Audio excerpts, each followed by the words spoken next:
और एक बात और करना चाह रही हूँ गाइस, आजकल की बहुएं और आजकल के बेटा ये समझ रहे हैं कि मतलब हम ही बहू हैं और हम ही बेटा है। सुनी, हमारे पेरेंट्स तो कभी बहू और बेटा बने नहीं है, और कभी हमारे बच्चे नहीं बनेंगे बहू बेटा है। जैसे तुम कुआं में आवाज लगाते हो ना, जैसे कुआं में आवाज लगाते हो तुम और लौट के वो आवाज आती है ऊपर के लिए, इसी तरीका का तुम्हारा व्यवहार है। जैसा तुम व्यवहार अपने पेरेंट्स के साथ करोगे, जैसा ही व्यवहार तुम्हारे साथ होगा। अब पहले कहते थे ना दूसरे जन्म में कुछ नहीं होता है। इसी जन्म में तुम अच्छे कर्म करोगे तो अच्छा भोगोगे, और बुरे कर्म करोगे तो तुम बुरा भोगोगे। इसी जन्म में यहीं पर भोग के जाते हैं। आजकल की बहू ये सोच रही है कि हमने शादी कर ली और 1 महीना के अंदर बेटे को लेके चले गए, किराए पर रहने लग गए, बेटे को लेके जाके, और अकेली माँ को छोड़ के चले जाओ। 2 रोटी तक नहीं बन सकती अकेली माँ की, और बेटे को छोड़ के चले जाओ, लेके चले जाओ बेटे को, ठीक है। घर में कुछ नहीं, फिर तुम्हारा मुंह कैसे पड़ जाता है किसी काम की कहने की है। तुमने 2 महीना तक किसी को रोटी बना के नहीं खिलाई तो तुम्हारा मुंह पड़ जाता है? तुमको शर्म आनी चाहिए कि तुम्हारा हर मुसीबत में साथ हम देते हैं। तुम क्या करते हो हमारे साथ में? कुछ नहीं करते ना।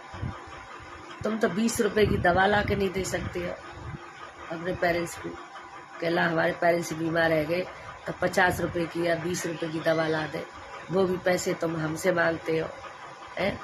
बेहाई की भी हद होती है।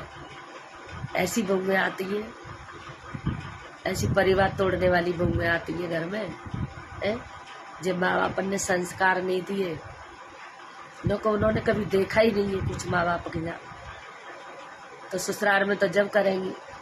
माँ बाप के यहाँ बस यही देखा है। माँ ने भी यही किया कि शादी है गई, उठा के चूल्हा रख लिया। 1 हफ्ता 15 दिन बाद बड़ी बेटी की शादी हुई, उसने भी ऐसा ही किया, उठा के चूल्हा। 1 महीना बाद अपने पति को लेके शहर में आ गई। तीसरे नंबर की बेटी की शादी हुई, उसने भी ऐसा ही किया कि अपने पति को उसकी माँ से छीन के, उसकी माँ ने कैसे अकेले में पाला बेटा, पाल पोस के बड़ा किया, और 1-2 महीना बाद उसको लेके चली गई किराए पर रह के। तो उनके घर में तो यही संस्कार चले आ रहे हैं ना शुरू से। पहले माँ पे देखा चूल्हा रखते हुए, फिर बहन पे देखा चूल्हा रखते हुए, फिर खुद ने भी रख लिया चूल्हा 1 महीना बाद अलग।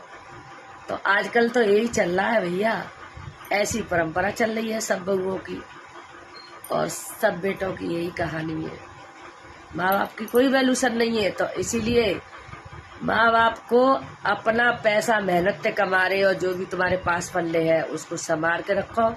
साले किसी को मन दो, जब कोई मरता हुआ दिख रहा है ना कि हाँ मर रहे हैं सामने से, जब लगाओ थोड़ा बहुत, वरना मत दो। इनका मुंह नहीं है हमसे लेने लायक कुछ भी, देवी मती बिल्कुल मत करो इनके लिए कुछ भी। सुनी, ये तुम्हारे लिए इतना सा नहीं कर सकते तो तुम क्यों करोगे इसके लिए? इनके लिए क्या मतलब है तुम्हारा करने का? ये लोग ये सोच रहे हैं कि हम ही पेरेंट्स बने, ये लोग पेरेंट्स नहीं है। तुम शर्म करो, तुम पे भी 2-2, 3-3, 4-4 बेटे हैं। तुम तो हमारे अकेले हो, अकेले के साथ ऐसा कर रहे हो, और तुम्हारे तो इतने करेंगे तुम्हारे साथ, कहाँ जाओगे बच के? और ये बहुएं हमें झंडी दिखा रही हैं। तुम्हारी भी 2-2, 3-3 बहुएं आएंगी, तुम्हारे लात मारेगी जब तुम्हें पता लगेगी। सुनी, वो तो बदले, जब तुमने नहीं किया तो तुम्हारे लिए कौन करेगा? जैसा पेड़ लगाओगे, जैसा आम खाओगे। सुनी, मैं कुछ नहीं कर सकते।